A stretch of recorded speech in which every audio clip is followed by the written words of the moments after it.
तो उपस्थित भगवत कथा अनुरागी तथा विविध विविध क्षेत्र से आए हुए सभी भक्त वृंद का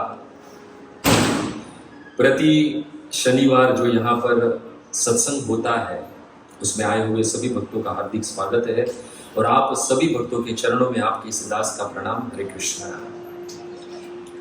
तो भक्तों, आज का विषय है शिष्टाष्टकम। भक्तों, ज्यादा नहीं, लगभग 550 वर्ष पूर्व विक्रम संवत 1542 18 फरवरी 1486 फाल्गुन सुद पूर्णिमा के दिन श्रीपाद अद्वैत आचार्य की प्रार्थना से सांसारिक बंधनों में फंसे हुए जीवों को मुक्त करने, उनका उद्धार करने के लिए उनकी भक्ति कैसे करनी है उसका ज्ञान देने के लिए न अर्पित चरित चिराम, आज तक जो किसी ने अर्पित नहीं किया है, करुणिया अवतरण कलो, वो करुणा का सागर जो है वो इस कलयुग में चैतन्य महाप्रभु के रूप में प्रकट हुए भक्तों। और क्या अर्पित किया? समर्पितम उन्नत उज्ज्वल रसाम। क्या हमें समर्पित किया? उनकी स्वभक्ति श्रियम, अपनी भक्ति का रस जो उन्नत है, उज्ज्वल है, जो दिव्य है, जो दिव्य आध्यात्मिक है, वो रस प्रदान करने के लिए अपने शुद्ध भक्त नवद्वीप में रहने वाले ब्राह्मण परिवार में जगन्नाथ मिश्रा तथा सच्ची माता के गर्भ से वो करुणा का अवतार चैतन्य महाप्रभु जो है वो फाल्गुन पूर्णिमा के दिन प्रकट हुए भक्तों। और वही फाल्गुन पूर्णिमा निकट है। अब क्या है कि इतना बड़ा उत्सव आ रहा है, कोई भी उत्सव को मनाने के पूर्व उसकी तैयारी करनी पड़ती है, हमारे मन को उस उत्सव के अनुकूल बनाना पड़ता है। तो इसी प्रकार चैतन्य महाप्रभु की महिमा का श्रवण कर हम सब जो है हमारे मन को उस उत्सव के लिए हम लोग तैयार करते हैं। तो ऐसी ही महिमा जो है वो चैतन्य महाप्रभु की श्रवण करने के लिए हम सब लोग यहाँ पर एकत्रित हुए हैं भक्तों। ऐसे तो देखा जाए तो जब जब भगवान का अवतार हुआ वो तो भगवान की करुणा ही है हम सब बद्ध जीवों पर, परंतु वास्तविक देखा जाए तो इस करुणा अवतार की करुणा है, उसकी बाढ़ यदि कहीं आई है तो ये गौर अवतार नहीं हुई। देखो, बहुत लोग का जब जब भगवान अवतार लेते तो बहुत लोग का संहार करते हैं, परंतु ये अवतार जो है संहार के लिए नहीं हुआ था, ये अवतार सुधार के लिए हुआ था। देखा जाए तो अन्य अवतारों में दुष्टों का नाश हुआ, परंतु इस अवतार में दुष्टों का नाश नहीं हुआ, उस दुष्टों की दुष्टता का नाश हुआ। अन्य अवतारों में अहंकारियों का नाश हुआ, परंतु इस अवतार में अहंकारियों का नहीं, अहंकारियों के अहंकार का नाश हुआ भक्तों। और भक्तों, देखा जाए तो ये इस अवतार ने हमें कृष्ण प्रेम प्रदान किया। कृष्ण प्रेम साधारण नहीं पाए। भक्ति विनोद ठाकुर कहते हैं कि कृष्ण प्रेम है वो एकदम साधारण तरीके से हम प्राप्त नहीं कर सकते हैं। कट उपनिषद तो यहां तक कहता है सुरेश्वर धारा निशिता दुरतिया, दुर्गम पथ, तलवार के धार पर चलने के समान है ये कृष्ण की भक्ति। और उसमें भी कृष्ण का प्रेम प्राप्त करना वो तो सबसे बड़ा प्रयोजन है हमारा। ये बाल में तिलक, गले में कंठी, हाथ में माला, मुख पर कृष्ण का नाम है, ये आखिर किसके लिए है? कृष्ण को प्राप्त करने के लिए नहीं, कृष्ण के प्रेम को प्राप्त करने के लिए। 4 पुरुषार्थ माने गए हैं, धर्म, अर्थ, काम और मोक्ष, परंतु इस गौड़ीय समाज ने, चैतन्य महाप्रभु ने हमें पंचम पुरुषार्थ दिया और वो है कृष्ण प्रेम भक्तों। और ऐसे देखा जाए तो कृष्ण का नाम हमारी जीवा पर आ नहीं सकता है, ये तो करुणा है उस अवतार की भक्तों। भक्ति विनोद ठाकुर कहते हैं अपराध शून्य है लई कृष्ण नाम, तबे जीवे कृष्ण प्रेम लभे अविराम। ये कृष्ण का प्रेम कब प्राप्त होगा? जब हम अपराध से शून्य होकर कृष्ण का नाम हमारी जीवा से ले गए।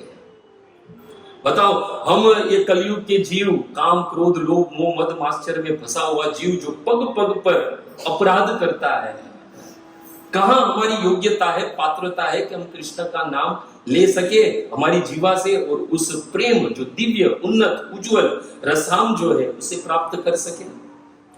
परंतु धन्य है ये गौर सुंदर भक्त, जो कार्य श्याम सुंदर नहीं कर पाए वही कार्य जब श्याम सुंदर गौर सुंदर बनकर आए तो ये कार्य प्रचुर मात्रा में हुआ। न पता कितने जगाए, कितने मगाए, कितने काजियों का उद्धार हुआ। भक्ति विनोद ठाकुर कहते जीव यदि अपराध भी करता है फिर भी हमारे गौर अवतार की करुणा कैसी है, फिर भी उसे कृष्ण प्रेम प्रदान करते हैं। आप लोगों को यदि हवा चाहिए तो चालू कर दो, मेरे लिए मत बंद, ये बंद रहेगा तो भी चलेगा। तो भक्ति विनोद ठाकुर कहते हैं कि चैतन्य अवतार उसका बड़ा ही विलक्षण कार्य है। श्री चैतन्य अवतारे बड़ विलक्षण, अपराध स्तवे जीव लभे प्रेम धन। अपराध होते हुए भी ये जीव जो है वो कृष्ण प्रेम प्राप्त कर सकता है। क्यों? क्योंकि ये गौर सुंदर की करुणा है। और भक्ति विनोद ठाकुर कहते कलीर जीवेर अपराध असंख्य दुर्वार। ये कली का जीव जो है वो असंख्य अपराध करता है। अपराध करते हैं ना हम तो कभी ये गिनते नहीं है, पर भगवान का नाम बराबर गिन कर लेते हैं। गुरु महाराज ने कहा 16 माला करनी है, 16 माला करनी है, बस वो गिन के करनी है, 17 भी नहीं, 17 भी तो नहीं। तो कहने का तात्पर्य ये है कि कली का बद्ध जीव जो है वो पग पग पर अपराध करता है, पर गौर नाम बिना तार नाही को उद्धार। भक्ति विनोद ठाकुर कहते कि गौर का नाम लिए बगैर हमारा उद्धार नहीं हो सकता है। आप कहोगे कि कृष्ण को प्राप्त करना तो दूर, कृष्ण के प्रेम को प्राप्त अपराध के साथ भी कर सकते, यदि किसी ने अपराध किया है तो कोई प्रमाण है आपके पास? तो भक्ति विनोद ठाकुर कहते हैं तार साक्षी जगाई मघाई दूय भाई, अपराध करी पाई चैतन्य नीताई। भक्ति विनोद ठाकुर कहते हैं प्रमाण है हमारे पास, और प्रमाण कौन है? वो जगाई और मगाई भक्त, असंख्य पाप किए, जिसके पापों की गिनती नहीं की जा सकती है, फिर भी उन्होंने किन को प्राप्त कर लिया? चैतन्य महाप्रभु और नित्यानंद प्रभु को प्राप्त कर लिया। इसलिए इस अवतार को, एक गौर सुंदर को रूप गोस्वामी क्या कहते हैं? नमो महावदान्याय। ये दानी नहीं, ये महादानी है।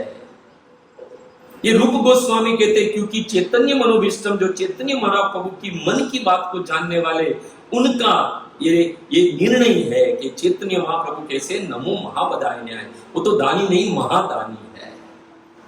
और भक्तों, इस धरातल पर चैतन्य महाप्रभु ने अपनी लीला जो है वो 48 वर्ष तक की। 24 वर्ष तक नवदीप धाम में रहे, अंतिम के दिनों में जगन्नाथपुरी, और बाकी के जो समय काल था उसमें भारत का भ्रमण किया। भक्तों, जीव को सरलता से, ये पापी कलिबद्ध जीव को सरलता से कृष्ण की भक्ति और कृष्ण का प्रेम मिल जाए, इसके लिए चैतन्य महाप्रभु ने हमें शिष्टाष्टकम दिया। भक्तों देखो, अपात्र को पात्रता दे दी। पहले तो हमारे में कोई पात्रता नहीं है कृष्ण का नाम हमारी जीवा से ले सके, वो प्रेम रस तो बहुत दूर की बात है। कृष्ण का नाम भी हम हमारी जीवा से नहीं ले सकते, ऐसी पात्रता नहीं है। फिर भी अपात्रता को पात्रता दी, और उस पात्रता को टिकाने के लिए शिक्षा रूपी पात्र भी हमें प्रदान किया। भक्तों, इस कलिबद्ध जीव कहां ये सारे वेद पुराण शास्त्र भागवत रामायण इत्यादि पढ़ पाए? आप कहोगे हमारे पास समय कहां है। चैतन्य महाप्रभु जानते थे, इसके लिए सारे वेद शास्त्र पुराणों का सार जो है वो ये 8 श्लोक में हमें दे दिया। और यही 8 श्लोक जो है जिसका श्रवण करने हम यहाँ पर एकत्रित हुए हैं। पहले ही आपसे करबद्ध निवेदन कह दूं, पता नहीं कितने श्लोक हो गए। 8 श्लोक है पर पता नहीं कितने हो गए, पर जितने भी हम श्रवण करेंगे हम लोग उसका आचरण हमारे जीवन में करेंगे। तो चलते हैं भक्तों प्रथम श्लोक की ओर। शिष्य शिष्टाष्टकम जो चैतन्य महाप्रभु के द्वारा दिया गया है। चेतो दर्पण मार्जनम भव महा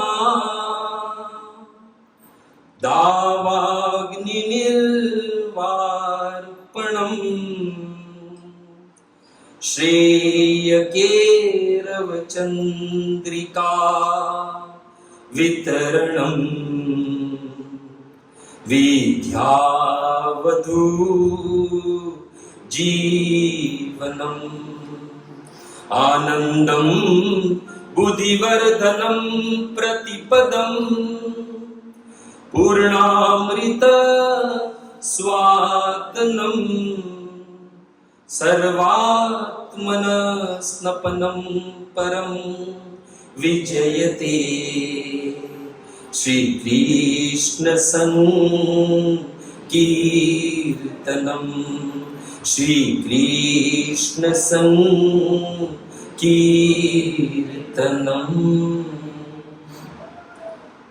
तो भक्तों, प्रथम श्लोक ऐसे देखा जाए तो बाकी के 7 श्लोक है उसका सारा सार जो है प्रथम श्लोक में ही है, या दूसरे शब्द में कहूं कि आने वाले 7 श्लोक का आधार जो है ये प्रथम श्लोक ही है। प्रथम श्लोक में चैतन्य महाप्रभु जो है वो संकीर्तन की महिमा बता रहे हैं। जब तक किसी विषय वस्तु के हम महिमा नहीं श्रवण करते तब तक उसके प्रति श्रद्धा, रुचि, आकर्षण जो है हमें उत्पन्न नहीं होता है। इसलिए भगवान के नाम का संकीर्तन की महिमा जो है वो चैतन्य महाप्रभु है वो प्रथम श्लोक में बता रहे हैं। 7 महिमा बताइए। कितनी महिमा बताइए? 7। सबसे पहले क्या बताया? चेतो दर्पण मार्जनम। सबसे पहले चेतो दर्पण मार्जनम मतलब हमारे चित्त को पवित्र करना है, मार्जन करना है, उसको धोना है। अब ये बात समझ लीजिए पहले, ये चित्त क्या है? देखो, मन और चित्त दोनों अलग अलग है। देखा जाए तो दोनों की कार्यशैली लगभग एक सरखी है, परंतु दोनों अलग है, मन और चित्त। मन वो है जो मनन करता है, आज मेरा मन खुश है, आज मेरा मन खराब है, ये बुरे हैं, ये अच्छे हैं। मन जो टेम्पररी फील करता है जो भी चीजों के बारे में, वो मनन के द्वारा मन जो है वो चित्त में सेव हो जाता है। समझ में आ रहा है? मन और चित्त दोनों अलग अलग है। इसलिए यहां पर जो है वो चेतो दर्पण मार्जन क्या है? चित्त का मार्जन करने के लिए किया है, मन का मार्जन नहीं किया। पहले तो ये समझ लीजिए। मन जो मनन द्वारा जो भी मनन करता है वो चित्त पर जो है वो सेव हो जाता है। देखो, और हमारा चित्त जो है ना वो अनेक जन्मों से खराब है। इसलिए चैतन्य महाप्रभु कहते हैं चित्त का दर्पण जो है यानी चित्त को है वो मार्जन करना है, उसको पहले पवित्र करना है। मन में यदि हमें कोई अच्छा लगता है तो उसके प्रति राग उत्पन्न हो जाता है। यदि मन में कोई अच्छा नहीं लगता है तो उसके प्रति क्या हो जाता है? द्वेष उत्पन्न हो जाता है। यानी चित्त जो है वो हार्ड डिस्क है। हमारे भाव जो होते हैं, जो मन महसूस करता है, वो चित्त रूपी हार्ड डिस्क पर सेव हो जाता है। अगर हमारे इस क्या कहते हैं टेक्निकल भाषा में कहे तो जो भी मोबाइल में चित्र हम देखते हैं परंतु वो सेव कहां होता है? किसी फाइल में सेव होता है। वैसे ही ये मन जो भी कुछ सोचता है, जो भी कुछ मनन करता है, वो चित्त रूपी हार्ड डिस्क पर सेव हो जाता है। और ये है मन और चित्त के बीच का डिफरेंस भक्तों। और यहां पर चैतन्य महाप्रभु सबसे पहले कहते हैं चेतो दर्पण मार्जन। पहले चित्त रूपी दर्पण को मार्जन करना है। देखो, वो भी किससे करना है? तो कहते हैं संकीर्तन, भगवान के नाम के द्वारा, पवित्र नाम के संकीर्तन करके, कीर्तन करके। दूसरा कहा गया है कि यही जो भगवान का नाम जो है उसकी महिमा क्या है? पहले तो हमारा चित्त रूपी दर्पण जो है वो साफ करता है, उसको पवित्र करता है भगवान का नाम। दूसरी महिमा बताते हुए कहते हैं भव महादावाग्नि निर्वापन। ये जो भौतिक अस्तित्व की धधकती हुई अग्नि है उसको शांत करते हैं। आखिर हमारे इस भौतिक जगत की अग्नि क्या है? वास्तविक देखा जाए तो जन्म और मृत्यु। ये जन्म और मृत्यु की जो दावाग्नि लगी है उसको शांत करता है भगवान के नाम का संकीर्तन। चेतो दर्पण मार्जनो भव महादावाग्नि निर्वापणम। हमारा जीवन में वास्तविक देखा जाए तो दुख क्या है, दुख समान अग्नि क्या है कि बार बार हमारा जन्म होता है और बार बार हमारी मृत्यु होती है। ये शरीर का वास्तविक संबंध जो है, यानी इस आत्मा का जो वास्तविक शरीर के अंदर रहने वाली आत्मा का वास्तविक संबंध कृष्ण से है, क्योंकि वो कृष्ण का अंश है। भगवान भगवद गीता में कहते हैं माम एवं अंश। इसलिए हमारा संबंध जो है आत्मा का वो भगवान कृष्ण से है। परंतु ये शरीर का संबंध किससे है? शरीर का संबंध शरीर से जुड़े हुए संबंधों से, वस्तुओं से और इस भौतिक जगत से। यदि ये आसक्ति जो है, यदि हमें ये भौतिक जगत के संबंध, वस्तु और इस जगत के प्रति हो जाए तो बार बार मृत्यु होगी, बार बार ये दावा अग्नि में हमें जलना पड़ेगा। परंतु यही आसक्ति यदि कृष्ण के नाम में लग जाए, देखो पहले तो समझ लो नाम और नामी दोनों अभिन्न है, वो आगे हम सुनेंगे। यदि ये आसक्ति यदि हमारे भगवान के नाम में लग जाए तो क्या हो जाए? हमें मोक्ष प्राप्त हो जाए। ये बार बार आत्मा जो जन्म और मृत्यु की प्रक्रिया से गुजरती है, बार बार ये शरीर बदलती है, उससे वो मुक्त हो जाए। मोक्ष और मृत्यु में अंतर क्या है? देखो भक्तों, सांसें हमारी खत्म हो जाए और हमारी कामना बाकी रह जाए, डिजायर, तो समझ लेना मृत्यु हो गई। परंतु यदि सांसें बाकी है और हमारी कामना खत्म हो जाए तो समझ लो जीते जी हमें मोक्ष मिल गया। एक बार जो समझ लीजिए बार बार आए, जो बार बार आए वो मृत्यु है, परंतु जो एक बार आए वो मोक्ष है। पुराने वस्त्र को उतारकर नए वस्त्र बदलना मृत्यु है, और पुराने वस्त्र को त्याग कर नए वस्त्र नहीं पहनना वो मोक्ष है। भक्तों, वस्तु हमें छोड़ दे, वस्तु हमें छोड़ दे मृत्यु है, परंतु हम वस्तुओं को छोड़ दे वो मोक्ष है। मृत्यु की मृत्यु हो जाना ही वास्तविक मोक्ष है भक्तों। इसके लिए भगवान का जो नाम रूपी संकीर्तन है वो क्या करता है? भव महातापाग्नि निर्वापणम। ये बार बार जन्म जरा मृत्यु व्याधि की जो अग्नि है उससे हमें छुटकारा दे देता है। तो प्रथम क्या करता है? हमारे चित्त रूपी दर्पण को मार्जन करता है, पवित्र करता है। दूसरा है कि ये जन्म मृत्यु की जो प्रक्रिया है उसकी जो अग्नि है उसे हमें शांत कर देता, हमें छुटकारा दे देता है। तीसरा कहते श्रेय केरव चंद्रिका वितरणम। चंद्रमा की किरणों की तरह सब जगह सौभाग्य फैलाता है ये भगवान का नाम संकीर्तन, हमें श्रेय प्रदान करता है। चौथा कहते विद्या वधु जीवनम। सभी विद्या दिव्य ज्ञान का जीवन है ये भगवान का नाम जो है। बाद में कहते आनंदम अबुधिवर्धनम प्रतिपदम पूर्ण अमृत आस्वादनम।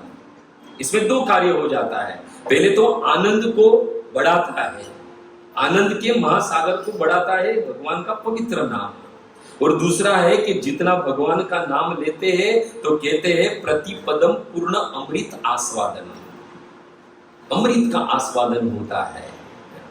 अब यहां पर भी समझना है आनंद कहां है, सुख नहीं कहां है। आनंद और सुख में भी बहुत बड़ा अंतर है। आप कहोगे पर्यावाचिक शब्द है, नहीं, दोनों में अंतर है। देखो सुख और दुख जो है ये शरीर के विषय है, परंतु आनंद जो है वो आत्मा का विषय है। जब हम ठाकुर के पवित्र नाम का कीर्तन करते, पवित्र दिव्य नामों का संग करते हैं तो हमारा सुख नहीं बढ़ता है, ये बात तो समझ लेना, हमारा आनंद बढ़ता है।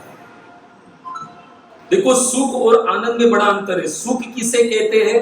जिसका अति सेवन करने से, कोई भी वस्तु का अति सेवन करने से जो सुख मिलता है वो सुख धीरे धीरे कम होने लगता है और बाद में वही सुख हमें दुख देने लगता है, वो सुख है। उदाहरण अगर हम समझे तो जैसे कि पिछले बार आया था मैं तो रसगुल्ला खिलाया था माता जी को, है ना। जैसे कि रसगुल्ला हमें बड़े प्रिय है, ये मेरी बात करूं तो बहुत प्रिय है। यदि कोई हमें रसगुल्ला दे तो हम उसका सेवन करें तो तो हमें आनंद सुख मिलता है ना? एक खाओगे तो अच्छा लगेगा, हम कहेंगे मेरा फेवरेट है, जरा दो दूसरा मिलेगा, माता जी के तो बहुत है, ले लो, तो दूसरा ले लिया हमने तो और अच्छा लगेगा, सुख बढ़ेगा। तीसरा खाओगे तो और सुख बढ़ेगा। चौथा खाओगे तो फिर वो सुख है वो थोड़ा कम होने लगेगा। पांचवा खाओगे तो और कम अच्छा लगने लगेगा, वही रसगुल्ला। और छठवा लेकर कोई भागेगा तो आप भाग जाओगे, आप भाग जाओगे, अब हमें नहीं खाना। कोई कहेगा क्यों नहीं, आपको तो ये रसगुल्ला बहुत सुख दे रहा था और अब हम खिला रहे तो आपको खाना नहीं है। यदि गलती से आपने छठा खा भी लिया तो सातवां देखने का मन नहीं होगा। इसे कहते हैं सुख। जीव जितना बढ़ता है वही सुख हमें फिर धीरे धीरे कम लगने लगता है और बाद में वही सुख जो है वो दुख का कारण बन जाता है। इसलिए जहां भोग भोगते हैं, जो भी वस्तु का हम भोग भोगते भोगते उस वस्तु से मिलने वाला सुख जो है वो कम होने लगे और वही सुख हमें दुख देने लगे, उसका नाम है सुख। और दूसरे शब्द में कहूं तो सुख यानी दुख की निवृत्ति स्थिति को हम सुख समझ बैठे हैं, क्योंकि ये जगत में सुख है ही नहीं भक्तों। अब प्रश्न यहां उठे कि आनंद क्या है? तो भक्तों जितना भी उपभोग कर लो उससे मिलने वाला सुख कभी भी कम न हो, उसका नाम है आनंद।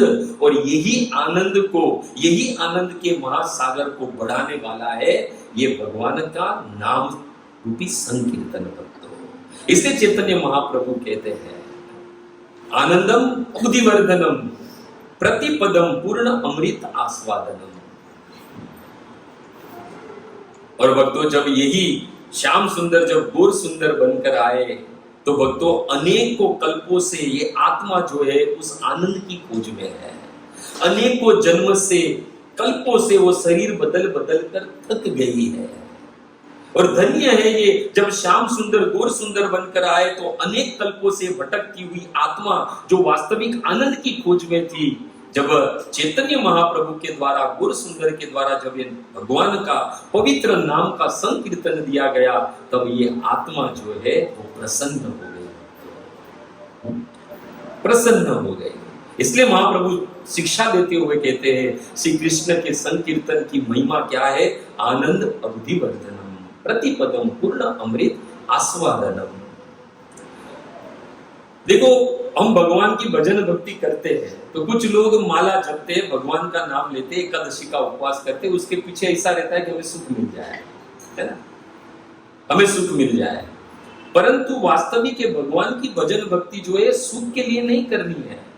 यदि आपके जीवन में सुख है तो आप जंगल में भी रहोगे तो आपको सुख मिल जाएगा। अगर दुख लिखा है तो आप महलों में भी रहोगे तो भी दुखी ही मिलेगा। ये भगवान का नाम हमें सुख नहीं देता है, क्योंकि जहां सुख है वहां दुख भी है।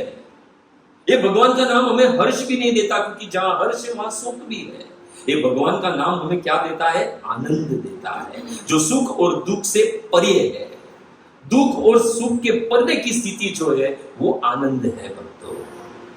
देखो भगवान यदि हमें दुख देना भी चाहे ना तो भी दुख दे नहीं सकते, क्योंकि भगवान तो आनंद कंद है, आनंद के महासागर है। और माया यदि चाहे ना हमें सुख देने, फिर भी माया हमें सुख नहीं दे सकती, क्योंकि माया कैसी है? दुखालयी है ये माया। इसलिए यहां पर कहा गया है कि आनंदम अवधिवर्धनम, भगवान का नाम जो लेते हैं वो हमारे आनंद के महासागर को बढ़ाता है। और कैसा? प्रतिपदम, जितना नाम लोगे उतना हमें आनंद की प्राप्ति होगी, आनंद का अनुभव होगा। और सातवां कहते हैं सर्व आत्म स्नपनम कर, आत्मा को दिव्य स्नान कराने वाला ये भगवान का पवित्र नाम है। इतनी महिमा है ये भगवान के पवित्र नाम की। ये 7 बात बताइए, समय कम है, बाकी ये 7 बातों के लिए 7 सत्र चाहिए। तो सोचो अभी तो 7 श्लोक बाकी है, समझ रहे हैं? इतना सब कुछ चैतन्य महाप्रभु ने हमें दे दिया है। भगवान के नाम का संकीर्तन इतनी महिमा क्यों है? नारद मुनि अम्बरीश महाराज से पद्म पुराण में कहते हैं कीर्तने तस्य सब पवित्र करो यत। भगवान का नाम क्या है? हमें पवित्र करता है। और पापम तत प्रणश्यन्तु, हमारे पाप है उसी क्षण नष्ट हो जाता है भगवान का नाम लेने से। इसलिए चैतन्य महाप्रभु यहाँ पर पहले श्लोक में भगवान के नाम की महिमा बताते हैं। आदि पुराण में चले तो श्री कृष्ण अर्जुन से कहते हैं कि हे अर्जुन, यदि कोई मेरे नाम का संकीर्तन करता है इति ब्रवमी ते सत्यम, मैं सत्य कहता हूं, कृतो अहम तस्य च अर्जुन, मैं हे अर्जुन वो जीव जो मेरा नाम लेता है, मेरे नाम का संकीर्तन करता है, वो मुझे खरीद लेता है। यानी भगवान को यदि खरीदने का विचार मन में आए, खरीद तो नहीं सकते, पर भगवान का नाम जो है वो भगवान को प्राप्त कराने वाला है। इसलिए भक्तों, श्रीमद् भागवत का भी जब अंत हुआ, 12वां स्कंद 13वां अध्याय और 23वां श्लोक, अंतिम श्लोक, पूरे भागवत का सार जो है सुत गोस्वामी ने दे दिया कि नाम संकीर्तनम यस्य सर्व पाप प्रणाशनम, सभी पापों को नाश करने वाला जो है वो है भगवान के नाम का कीर्तन। यदि पापों का नाश हो जाएगा तो ये चित्त जो है वो पवित्र हो जाएगा।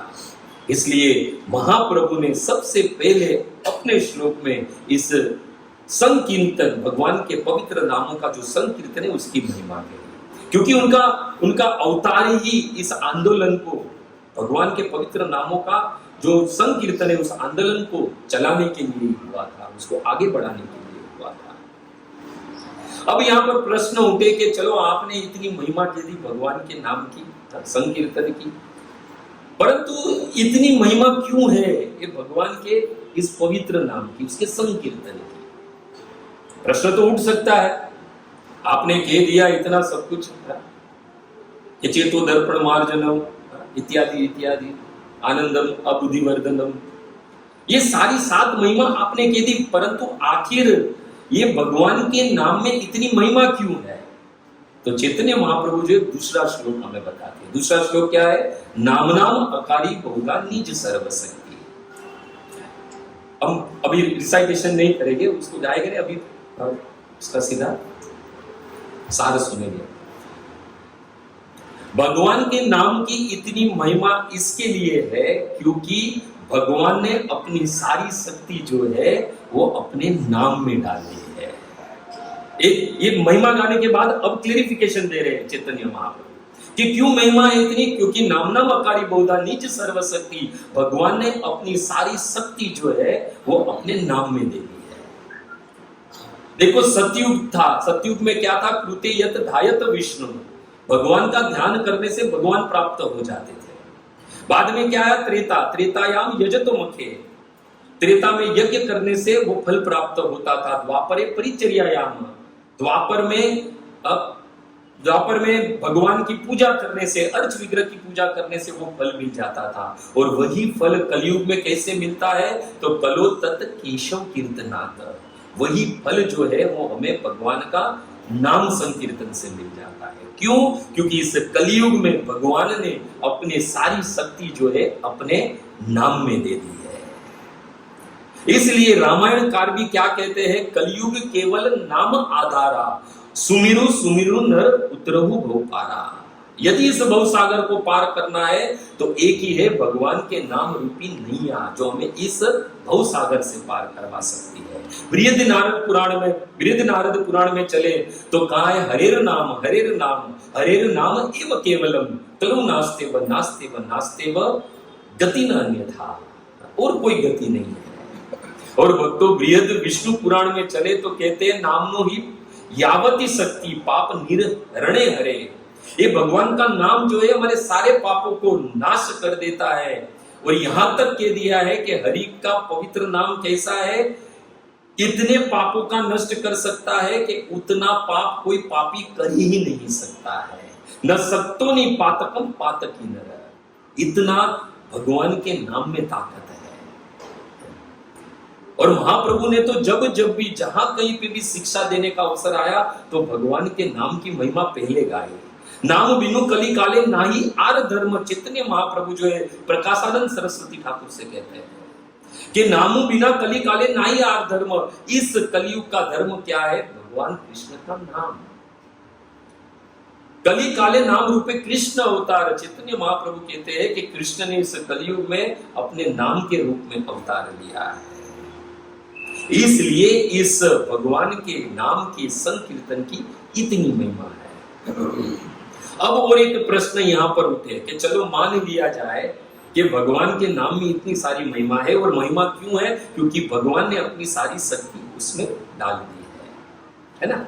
नामना अकारी बहुधा निज सर्वशक्ति। परंतु आप थोड़ी जानते हैं कि भाई ये कलयुग का जीव है, हमारी स्थिति क्या है। घर की झंझट कम है, हमें सुबह सुबह में जल्दी उठना है, 8:25 8:15 की ट्रेन पकड़नी है, माता जी कहेगी हमको तो टिफिन बनाना है, बच्चों की सेवा है, स्कूल भेजना है, इत्यादि इत्यादि। प्रभु जी कहेगी ऑफिस में जाना, पूरा दिन काम करना, बॉस की गालियां सुनना, पता नहीं क्या क्या काम है, और आप कह रहे हो कि भगवान के नाम का संकीर्तन करो। अरे भगवान का नाम लेने के लिए ना हमारे पास कोई उचित स्थान है, ना कोई उचित समय है, ना कोई उचित स्थिति है। तो आखिर हमें भगवान का नाम ले क्यों? माना महिमा है भगवान के नाम में, भगवान ने अपनी सारी शक्ति अपने नाम में डाल दी है, परंतु समय कहाँ है, उचित स्थिति कहाँ है, उचित काल कहाँ है, उचित स्थान कहाँ है जहां बैठकर हम भगवान का नाम लें।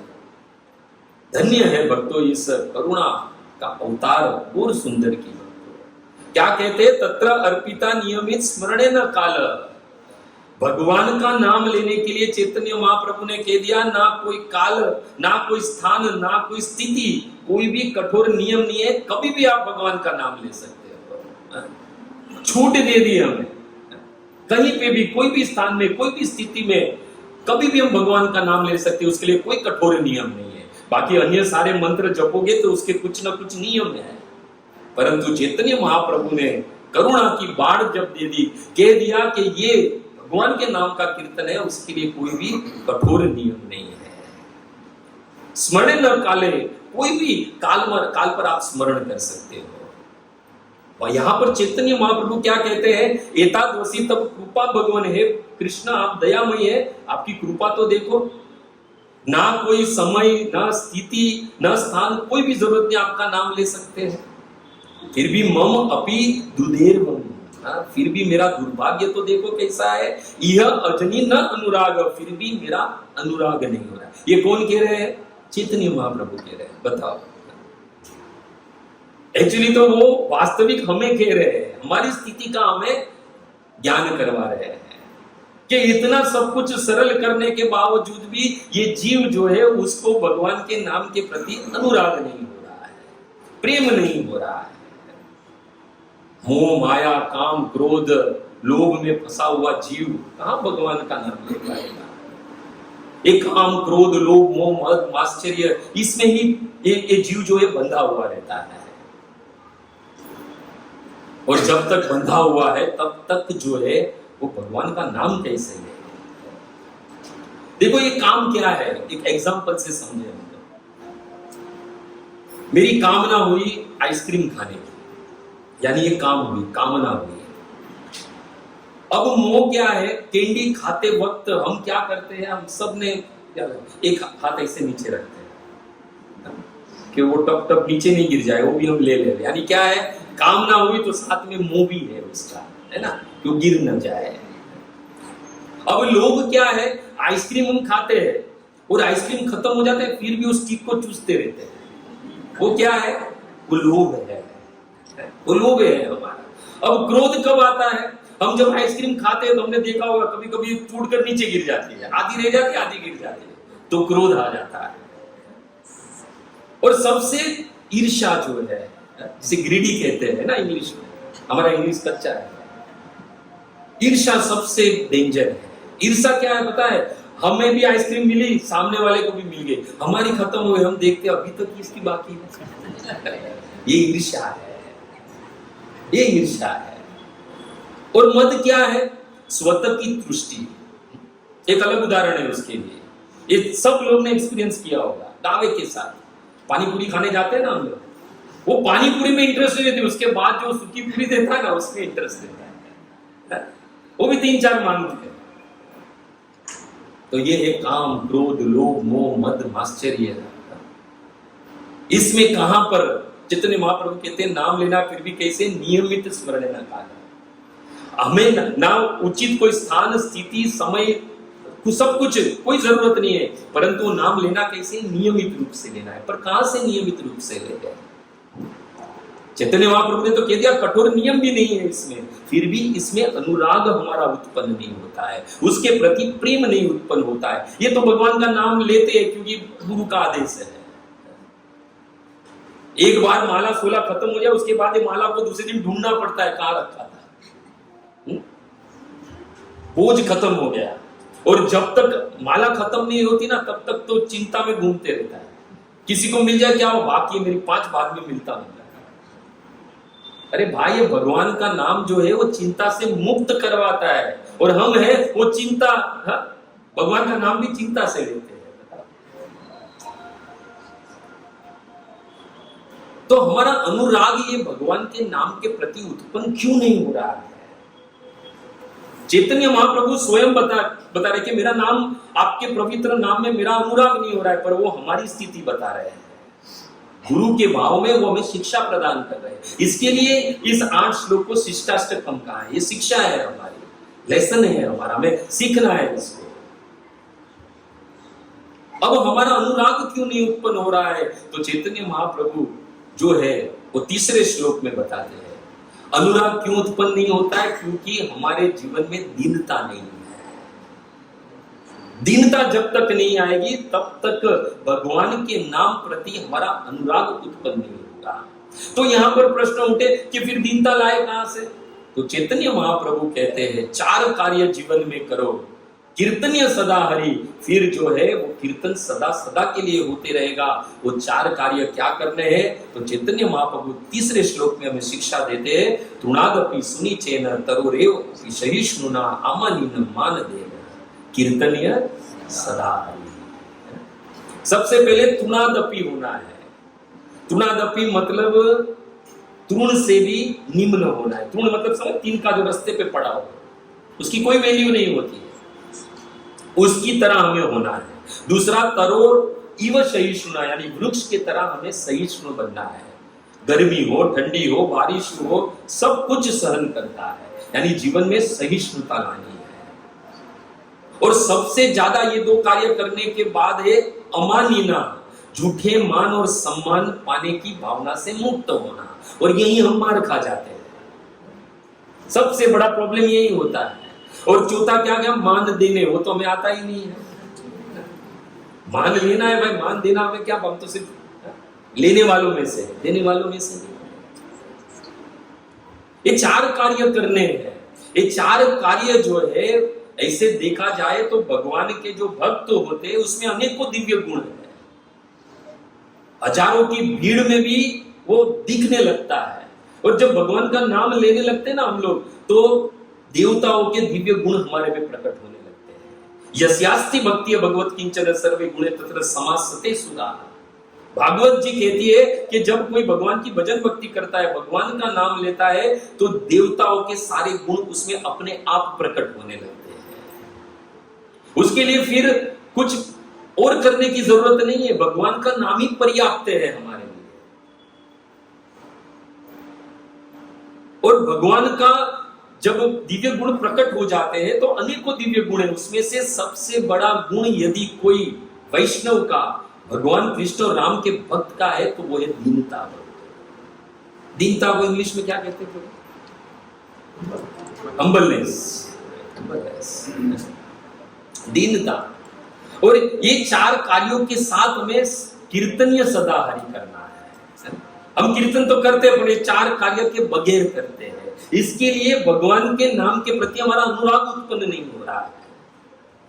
यदि ये 4 कार्य करोगे कि तुम से भी अधिक निम्न होके, वृक्ष से अधिक सहिष्णु बन के, झूठे मान सम्मान पाने की भावना से मुक्त होकर सदैव मान देने की आशा रखोगे और उसके बाद कीर्तन करोगे, तो ये नाम के प्रति अनुराग उत्पन्न होगा। फिर अनुराग ऐसा उत्पन्न होगा कि जिह्वा नहीं, यदि मन नहीं चाहता है भगवान का नाम लेना, फिर भी जिह्वा नहीं छोड़ेगी। प्रमाण चाहिए तो हरिदास ठाकुर भक्त हमारे 22 बाजारों में मारे गए कोड़े, उसे जल्लादों ने कहा कि बस हरिदास ठाकुर, अब तो भगवान का नाम लेना बंद कर। हरिदास ठाकुर कहते हैं, मैं तो बंद करना चाहता हूं, पर क्या करूं, ये मेरी जिह्वा जो है वो भगवान का नाम नहीं छोड़ रही है। ये जब अनुराग हो जाएगा तब देखना, आप जब भी खाली बैठोगे ना, अपने आप अपने होठ हिल लगे, हरे कृष्णा कृष्ण कृष्ण हरे राम राम राम। और ये कब होगा? जब जीवन में दीनता आएगी।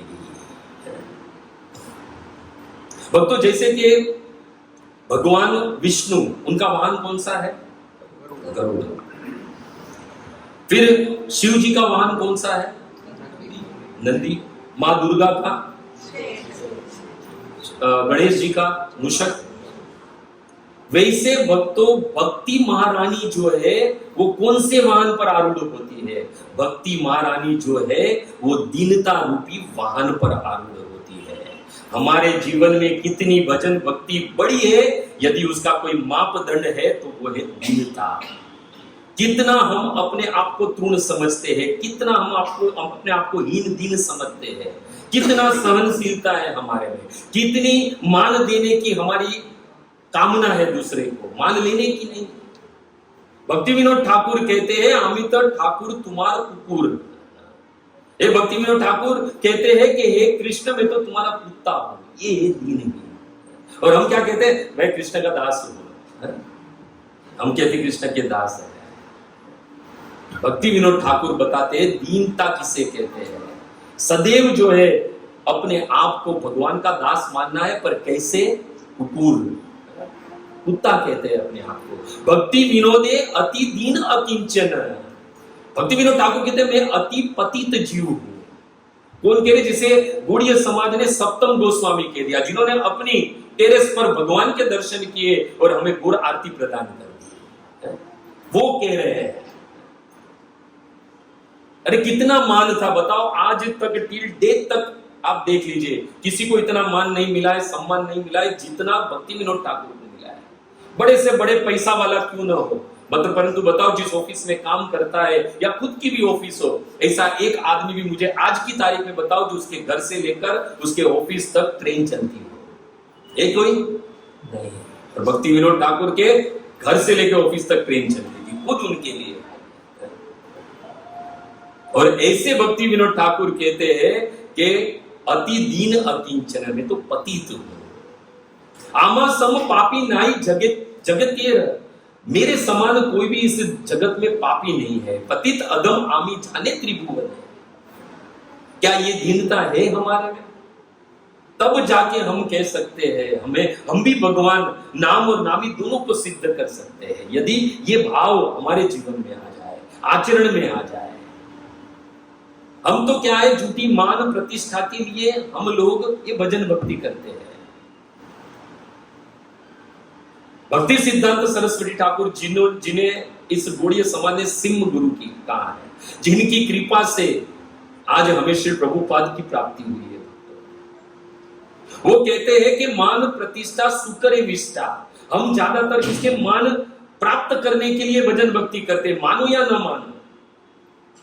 कहीं पे जाना होगा ना तो बड़ा बड़ा तिलक करेंगे, और जब कभी भी ऑफिस में या कहीं अन्य काम पर जाना या शादी में होगा तो तिलक नहीं करेंगे, शर्म आएगी। देखो ये दुनिया की जगत की लाज के लिए ये नहीं है, मेरे ठाकुर की लाज के लिए मैं तिलक लगाता हूं। ये भाव होना चाहिए। हमारे ऑफिस में काम है, कोई शादी में, तो ये अच्छा थोड़ी दिखता है, हम लोग नहीं लगाते, चोटी नहीं बढ़ाते हम लोग। भक्तों वास्तविक हम ये अगर भजन भक्ति भी करते तो मान प्रतिष्ठा के लिए। भक्त समाज में जाए, मान प्रतिष्ठा बड़े सीनियर हो तो क्या करेंगे, बड़ी बड़ी कंठी माला ऐसा पहनकर घूमेंगे, हाथ में माला लेके हरे कृष्णा हरे कृष्णा हरे कृष्णा। अगर गलती से किसी का पैर लग जाए तो तुनादपी सारा भूल जाएगा। और सबसे ज्यादा तो है ना प्रसाद के समय देखने को मिलता है तुनादपी कितना है हमारे में, सब उसी वक्त हमारी परीक्षा हो जाती है। कहते मान प्रतिष्ठा सुकर विष्ठा, हमारे आचार्यों ने बताया है मान प्रतिष्ठा कभी भी नहीं लेनी है। देखो देखा जाए तो निंदा जो है ना हम पहले करेंगे। निंदा लेने में अमृत है परंतु देने में जहर है, वैसे ही प्रशंसा देने में अमृत है और लेने में विष है। इसलिए आचार्यों ने कहा है प्रतिष्ठा सुकर विष्ठा। और भक्ति विनोद ठाकुर, भक्ति सिद्धांत सरस्वती ठाकुर के तुम्ही कैसे वैष्णव प्रतिष्ठार तरे तब हरि नाम है। ये प्रतिष्ठा के लिए तुम ये भगवान का नाम ले रहे हो। भगवान का नाम तुम प्रतिष्ठा के लिए ले रहे हो। भक्ति सिद्धांत सरस्वती ठाकुर कहते केतव ये सब पाखंड है। और इतना ही नहीं, यहां तक कहता लबीवे रौरवे तुम सब लोग जो है वो रौरव नाम के नरक में जाओगे। देखो जितनी भी कपट करना है ना भौतिक जगत में कर लो, कोई प्रॉब्लम नहीं, पर जब भक्ति में आओ तब ये मन जो है निर्मल कर डालो, कपट से रहित कर डालो। जैसे है वैसे भगवान के सामने प्रस्तुत हो। कल ही हमारे देसर में लेक्चर था और हरिदास ठाकुर पर उनके प्राण प्रयाण पर पूरा लेक्चर था। भगवान के सामने जब हरिदास ठाकुर खड़े रहते तो अपने आप को निम्न कहते हैं कि प्रभु ये तो आपकी करुणा है कि आपने मुझे अंगीकार ला, आपने मुझे स्वीकार किया, आपने दास के रूप में। बाकी मैं तो कैसा हूं, मैं तो निम्न कुल में जन्म लिया हूं, पापी हूं, गर्हित हूं मैं। मुझे तो ना देखने जैसा हूं मैं, ना ही स्पर्श करने जैसा हूं। मुझे तो नरक की प्राप्ति होनी चाहिए, तो आपकी कृपा थी कि आपने मुझे वैकुंठ पाड़े लिया, मुझे वैकुंठ तक पहुंचा दिया। इसलिए जब कभी भी भगवान के पास जाओ, भगवान के दर्शन करो, जैसे है वैसे प्रस्तुत हो, वहां पे कपट मत करो। क्योंकि प्रभु श्री राम के वचन है, निर्मल मन जन सो मोही पावा, मोही कपट चल छिद्र न भावा। इसलिए जब नाम लेते हो, भगवान की भजन भक्ति करते हो, भगवान के दर्शन करने जाते हो, तब कम से कम जैसे है वैसे प्रस्तुत हो। भगवान से प्रार्थना करो कि मेरे समान कोई पतित नहीं है, मौसम कौन कुटिल खल कामी, ये भाव होना चाहिए भगवान के दर्शन करने जाए तब। मौसम पात की आर त्रिभुवन नहीं, लोचन दास कहते हैं कि मेरे समान ये त्रिभुवन में कोई पापी नहीं है। ये है दीनता भक्ति। मुझ में सारे दोष है, मैं ही सबसे पतित हूं, मेरे से सब श्रेष्ठ है, ये भाव होना चाहिए। फिर देखो ये भगवान के नाम के प्रति कैसे अनुराग उत्पन्न होता है। आमानी न मान देने कीर्तन्य सदारी, सदा दूसरों को मान देना चाहिए, चाहे कोई हमारा कितना भी अपमान कर दे। आप देखो शिव जी, वैष्णव नाम यथा शंभु, सभी वैष्णव में सिरमौर यदि कोई है तो भगवान के शुद्ध भक्त शिव जी है। कितना अपमान हुआ उसे, दक्ष की सभा में कितना अपमान हुआ, खड़े नहीं हुए थे। अपनी ही शादी में कितना अपमान हुआ है बताइए उनका। फिर भी हमेशा दीनहीन। ये एक वैष्णव के, भगवान के भक्त के गुण है। मोसम दीन न दीन हित तुम समान रघुवीर, अस विचारी रघुवंश मनी हरसु विषम भववीर। जब कभी भी भगवान के सामने खड़े रहो तो एक ही प्रार्थना करो कि प्रभु मेरे समान कोई दीनहीन नहीं है, मेरे समान कोई पापी नहीं है, और आप ही है अब दीनों का, पापियों का उद्धार करने वाले, आप ही हमारा हित करने वाले हो, आप ही इस जन्म मृत्यु के चक्कर से हमें उगारने वाले हो। कृपया करके मुझे स्वीकार करो। जैसे है वैसे भगवान के सामने प्रस्तुत होना चाहिए। तो चैतन्य महाप्रभु जो तीसरे श्लोक में है, हमें भगवान के नाम में अनुराग उत्पन्न हो, इसलिए 4 कार्य बताए। कौन से थे? तृणादपि सुनीचे न तरोरे प्रतिशयी सुनना, आमानी न मान देने कीर्तन्य सदा है। ये 4 कार्य जिस दिन करने लगेंगे तो और भगवान का कीर्तन नाम जब करने लगेंगे तब क्या होगा? भगवान के नाम के प्रति अनुराग उत्पन्न होगा। अब प्रश्न यहाँ पर और उठे कि चलो मान लिया जाए भगवान के नाम का कीर्तन तुमसे भी निम्न होकर, वृक्ष की तरह सहिष्णु होकर, मान की अभिलाषा न रखते हुए सदैव मान देकर, भक्ति में दीनहीन बनकर कीर्तनीय सदा हरि करना है। परंतु प्रश्न उठे कि मैं दीन बनूं कैसे? यहाँ पर भी तो ये प्रश्न है। हमने दीन क्या है वो तो सुन लिया, पर बनूं कैसे? धन्य है चैतन्य महाप्रभु की करुणा। तो देखो हम कलिबद्ध जीवों को कृष्ण की भक्ति के पात्र बनाने के लिए हमें शिक्षा रूपी पात्र दे रहे हैं। और चौथे श्लोक में क्या कहते हैं? न धनम न जनम न सुंदरी कविता माम जगदीश कामिये, मम जन्मनि जन्मनि ईश्वरे भवतात भक्ति अहित्युगी त्वयि। इसमें जो लास्ट जो सेंटेंस है ना, वो बहुत ही जरूरी है। भवतात भक्ति अहित्युगी त्वयि। ऐसी भक्ति जिसमें कोई स्वार्थ न हो, ऐसी भक्ति करनी है। अब दीनहीन बनना कैसे? तो पहले कहते न धनम, न धनम। दीनता में सबसे बड़ा शत्रु है अहंकार, और अहंकार जो है वो प्रथम धन से पैदा होता है, दूसरा सुंदरता से, तीसरा उच्च कुल में जन्म लेने से, चौथा ज्यादा ज्ञान होने से। ये चार वस्तु जो है वो अभिमान, अहंकार पैदा करवाते हैं हमारे जीवन में। और ये अहंकार, जब ये सब धन संपत्ति ये सबका जब अहंकार बढ़ने लगता है ना, तब जीव जो है उसमें सब आसुरी स्वभाव प्रकट होने लगते हैं। और भगवान भगवद गीता में 16वें अध्याय में कहते हैं कि आसुरी लोगों की संपत्ति क्या है। हम किसे कह सकते हैं कि आसुरी है? तो भगवान कहते हैं दंभो दर्पो अभिमानश्च क्रोध पारुष्यमेव च अज्ञानम च अभिजातस्य पार्थ संपदम आसुरी। ये सारी संपदा आसुरी की है। जब ज्यादा धन, ज्यादा शिक्षा, ज्यादा सौंदर्य, ये सब कुछ मिल जाता है, उच्च कुल मिल जाता है, तो क्या होता है? अहंकार बढ़ता है, दर्प घमंड आ जाता है उस वस्तुओं का। आदमी सब जगह जो है सम्मान का लालची होने लगता है। और हमें तो आगे क्या बताया है? अमान मान देने। पर धन रहेगा ना तो सब जगह पर जो मेरे पास बड़ा धन है, सब लोग मुझे मान दे। लालची हो जाता है आदमी जब ये सब वस्तुओं का घमंड आ जाता है, अहंकार आ जाता है। और क्या होता है? बाद में छोटी छोटी बातों पर क्रोधित होने लगता है, दूसरों को सम्मान देना भूल जाता है, खरी खोटी सुनाने लगता है, नम्रता जैसी कोई वस्तु नहीं रहती है, अपनी इच्छा से सब लोग कार्य करे ऐसा बर्ताव करने लगता है। ये सब गुण हमारे में आसुरी गुण आने लगते हैं। इसलिए कहा गया है कि धन से आसक्ति नहीं होनी चाहिए। कभी कभी क्या है, हम जब धन बढ़ जाता है या पद मिल जाता है तो क्या है, हम जो है वो मान की अभिलाषा हमारी बढ़ने लगती है कि सब लोग हमें मान दे। कभी कभी क्या है, बड़े बड़े शिष्य जो रहते हैं ना वो दम में घूमते रहते हैं। पता है हमारे गुरु कौन है? ऐसा कहेगा, पता है आप हमारे गुरु कौन है? पर तो वो शिष्य नहीं है। शिष्य वो है जहां पर गुरु कह दे कि ये मेरा शिष्य है, तब सार्थकता है।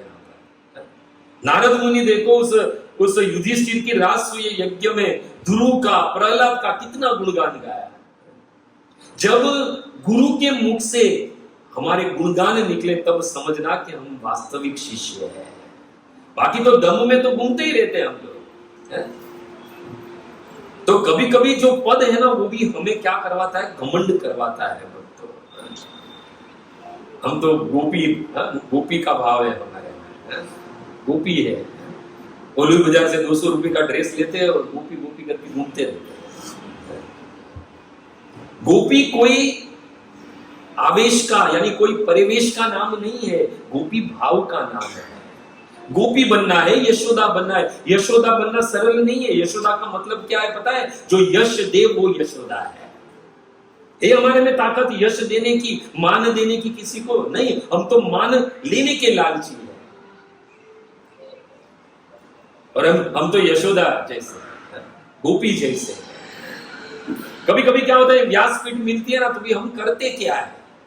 व्यासपीठ के माध्यम से हम जो है, ये व्यासपीठ मिला किसके लिए? व्यासपीठ मिला है, ये मंच मिला है किसके लिए? कृष्ण की प्रतिष्ठा करने के लिए। परंतु हम क्या करते हैं, ये व्यासपीठ मिलने के बाद हम हमारी स्व की प्रतिष्ठा करने में लगे रहते हैं। पता है कि मुझे तो YouTube के द्वारा गोल्डन प्लेट मिली है, सिल्वर प्लेट मिली है। देखो कभी कभी क्या होता है, गलत नहीं है, पर हमारा जो फोकस है ना उससे हम हट जाते हैं। फिर क्या होगा मालूम है? सुबह सुबह में हमने कोई वीडियो अपलोड किया तो क्या करेंगे, सुबह सुबह में हम भगवान को भूल जाएंगे। पहले देखिए कितनी लाइक आई है। हमारा फोकस क्या था कि लोगों में भक्ति हम बांटे, भक्ति का प्रचार करें। पर बाद में क्या हो जाता है, यही सब चीज जो है वो हमें बांध लेती है। हम फिर क्या हो जाते हैं, हमारी प्रतिष्ठा में लगने लगते हैं। बाद में क्या, यूट्यूब पे इतनी बड़ी सिल्वर प्लेट, गोल्डन प्लेट लेकर फोटो खिंचवाते हैं, बाद में देखते कितने लाइक मिले। अरे इसके लिए प्रचार कर रहे हो क्या आप लोग? प्रचार किसके लिए? कृष्ण की शुद्ध भक्ति मिल जाए मुझे, हजारों की भीड़ में खड़े रहे तो पता चल जाए ये कृष्ण का भक्त है, शरणागत है कृष्ण की। हनुमान जी को देखकर बोलना नहीं पड़ता है राम का भक्त है, देखने से पता चल जाता है कि राम को समर्पित है। ऐसा कुछ करो कि हमें देखने से दुनिया वाले कह दे कि राम और कृष्ण का भक्त है। ये वास्तविकता है, ये हमारे जीवन में दीनता लाती है। यश मिल गया, पद मिल गया तो क्या करते हैं? कुछ लोग कीर्तन करते हैं, कीर्तन करते, पर कीर्तन के पीछे भाव क्या है आपका? कीर्तन के पीछे भाव ये है कि हजारों की भीड़ खड़ी हो जाए, हमारे YouTube पे हमें कितने लाइक मिले, ये है कीर्तन करने का वास्तविक भाव?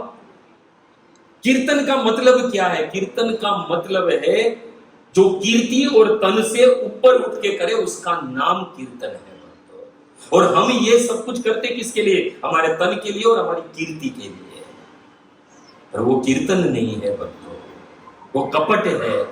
हम अपने आप को छल रहे हैं, दुनिया को तो छल रहे, साथ साथ में हम अपने आप को भी छल रहे हैं।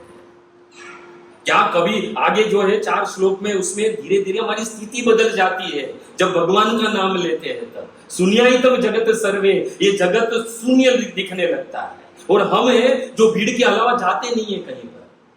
कहीं पे प्रवचन आता है तो बोलते पहले आते कितने लोग हैं, पहले ये बता। भीड़ भाड़ है तो हम आएंगे, बाकी हमारे पास समय नहीं है। यहां पर आकर आप कथा का श्रवण करो या वक्ता कथा का गुणगान करे, उसके पीछे दोनों का उद्देश्य क्या होना चाहिए? कृष्ण की प्रसन्नता। मैं यहां बैठूं, यहां पर जो कुछ भी बोलूं, आप लोग की प्रसन्नता के लिए मैं नहीं आया हूं यहां पर। मैं कृष्ण की और मेरे गुरु की प्रसन्नता के लिए आया हूं, मैं श्रील प्रभुपाद की प्रसन्नता के लिए आया हूं। ये भाव होना चाहिए। फिर चाहे कितने भी कष्ट हो, यहां आकर हमें करना क्या है? मिलकर हम सबको कृष्ण को प्रसन्न करना है। परंतु हम लोग क्या है? हम लोग रास्ता भटक चुके हैं। हम लोग वक्ता को प्रसन्न करने में लगे और वक्ता श्रोता को प्रसन्न करने में लगा है। यहां पर ही भक्ति चूक जाते हैं। इसलिए यहां पर कहा गया है कि धन जो है न धनम, धन नहीं चाहिए। देखो शक्ति की स्थापना है ना दूसरों को झुकाकर होती है। हमारे में जितनी भी शक्ति हो सामने सब लोग झुकेंगे, परंतु भक्ति की स्थापना है वो स्वयं के झुकने से होती है। ये बात समझ लेना। इसलिए यहां कहा गया अमानी न मान देने कीर्तन में सदा। इसलिए धन का कभी भी हमें अभिमान नहीं होना चाहिए। ये जब धन संपत्ति ये सब बढ़ता है ना तो जीव है ना एकदम ईर्ष्यालु हो जाता है, लालची हो जाता है। देखो किसी के दुख में दुखी होना सरल है, ये धर्म है। किसी के दुख में दुखी होना सरल भी है और ये धर्म भी है, परंतु किसी के सुख में सुखी होना वो कठिन भी है और परम धर्म भी है। अपने आप को कभी पूछना, चाहे व्यक्ति परिचित हो या अपरिचित हो, कभी उसके सुख में कभी हमें सुख का अनुभव हुआ है? उसका सुख बढ़ेगा तो ईर्ष्या बढ़ेगी। यहाँ पर कहा ये नाम वास्तविक हमने सिद्ध नहीं किया है अभी तक। जिस दिन ये नाम जीवा पर सिद्ध हो जाएगा, फिर एक वैष्णव का गुण है पर दुखे दुखी, बात तो ठीक है, पर बाद में पर सुखे सुखी भी होने लगेंगे। हमारे से कोई नया आया हुआ अधिक आगे भी बढ़ेगा तो हम उसको बढ़ावा देंगे, उसके पैर नहीं खींचेंगे। क्योंकि भक्ति में कोई भी सीनियर नहीं है, कोई भी जूनियर नहीं है। भक्ति में जिसके जीवन में ज्यादा दीनता आती है वो सीनियर है, ये समझ लेना। दीनता कितनी है हमारे में, हम कितने को मान देने के लिए तैयार है। हम तो मान भी देते तो उसके पीछे भी क्या होता है कि हमें सम्मान मिले, इसके लिए कभी कभी मान दे देते हैं। इसलिए भक्तों कभी भी जीवन में अभिमान नहीं आना चाहिए। और चैतन्य महाप्रभु कहते हैं ये भगवान के नाम में अनुराग नहीं होता है, क्योंकि धन है, सबसे पहले धन है। देखो जीवन में अभिमान जब भगवान देखते हैं ना तो उसका भक्षण करते हैं, परंतु जब किसी में सरलता और दीनता देखते हैं ना तो भगवान उस भक्त का पोषण करते हैं। ये समझना कभी भी। इसलिए दीनता लाना बहुत जरूरी है। और उसके लिए सबसे पहले न धनम, धन में आसक्ति नहीं करनी है। भक्तों चैतन्य चरित्रामृत में अंत्य लीला में एक लीला है चैतन्य महाप्रभु की। ये धन की बात आई है तो बात हो रहा है। सब लोग चैतन्य महाप्रभु, हम जानते हैं संकीर्तन करते, सब लोग चैतन्य महाप्रभु को अपने घर पर निमंत्रण देते थे भोजन के लिए। तो चैतन्य महाप्रभु ने ऐलान कर दिया कि जो लखपति होगा उसके घर पर ही मैं जाकर भोजन करूंगा। सब लोग तो निराश हो गए। चैतन्य महाप्रभु ऐसी बात करे, प्रभु हमारे पास तो 1000 रुपया बिना आप लाखों रुपए की बात कर रहे हो। चैतन्य महाप्रभु ने कहा जिसके घर जो लखपति होगा उसके घर ही में भोजन का निमंत्रण स्वीकार करूंगा। तो सारे भक्त है वो उदास हो गए। कहा चैतन्य महाप्रभु यदि आप हमारे घर पे नहीं आए तो जितनी बची कुछ संपत्ति वो भी हम जला डालेंगे। तब चैतन्य महाप्रभु बड़े प्रसन्न हुए कि भक्त को धन में आसक्ति नहीं है। तब चैतन्य महाप्रभु ने कहा मेरे हिसाब से लखपति कौन है पता है? जो दिन में मेरे कृष्ण का 1,00,000 बार नाम लेता है, वो लखपति है, वो धनवान, वो धनवान है। हम है जो धन में फंसे हैं। ये धन ही अनर्थ का कारण बन जाता है, आदि शंकराचार्य कहते हैं। और मां कुंता भी भागवत में क्या कहती है? जन्म ऐश्वर्य श्रुति शिवी एदमान मद कुमान। हे कृष्ण उच्च कुल में जन्म लेना, ऐश्वर्य धन संपत्ति होना, ज्यादा ज्ञान होना, ये सब हमें क्या देता है? अभिमान पैदा करवाता है। और कृष्ण सामने खड़े होते हो फिर भी आप हमें नजर नहीं आते।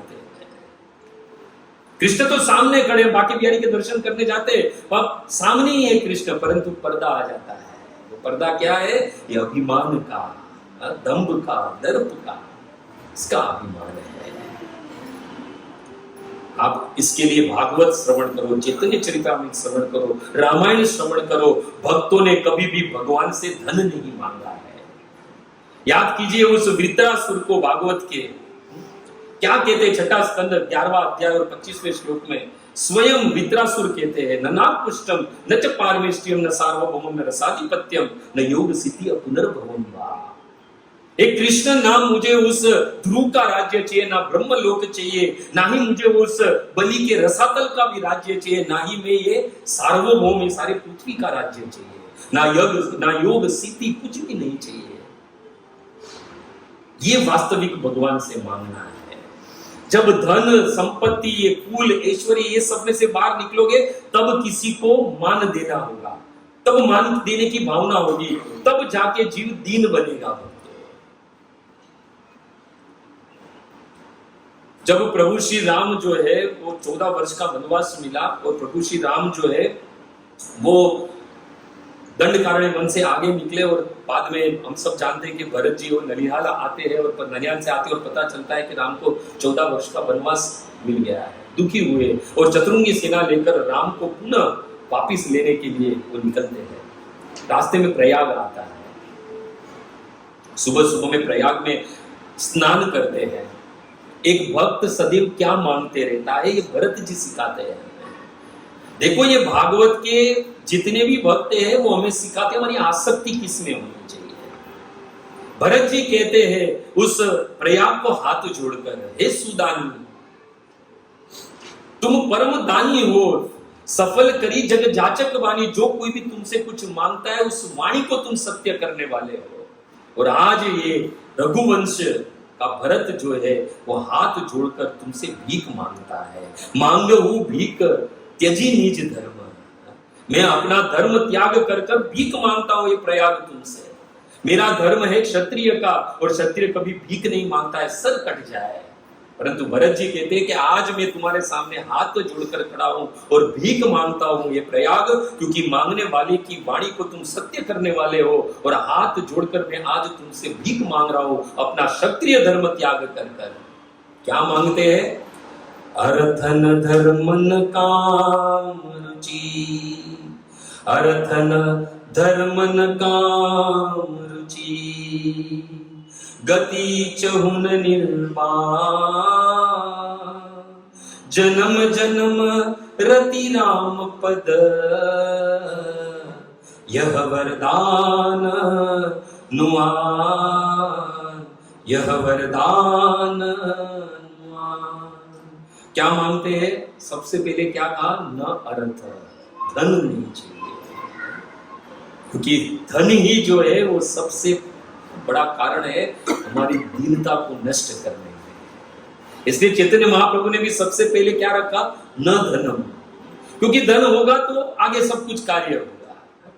देखो धन ज्यादा आ जाता है तो पाप ज्यादा होने लगता है, और जिसके पास धन नहीं बेचारा पाप भी क्या करेगा बताओ। इसलिए यहां पर क्या कहते हैं, अर्थ न धर्म न काम रुचि, कोई भी कामना नहीं है, ना अर्थ चाहिए। यहां तक भी भरत जी ने कहा कि मुझे तो मोक्ष भी नहीं चाहिए, मुझे चाहिए क्या, मुझे चाहिए कि प्रभु श्री राम के चरणों के प्रति मेरा अनुराग है वो बढ़ता रहे। भगवान के प्रति अनुराग कब बढ़ेगा, जब भगवान के पवित्र नाम का हम जप करेंगे, संकीर्तन करेंगे। जिन जिन ने भी कुछ मांगा है भगवान से अनुराग मांगा है, धन संपत्ति नहीं मांगा है। हमारे षड गोस्वामी को देख लीजिए, क्या कहते हैं भक्तों, कितनी संपत्ति थी पता था उस रूप गोस्वामी और सनातन गोस्वामी के पास? उनके पास 22.5 लाख सोना मोहरे थे। कितनी थी?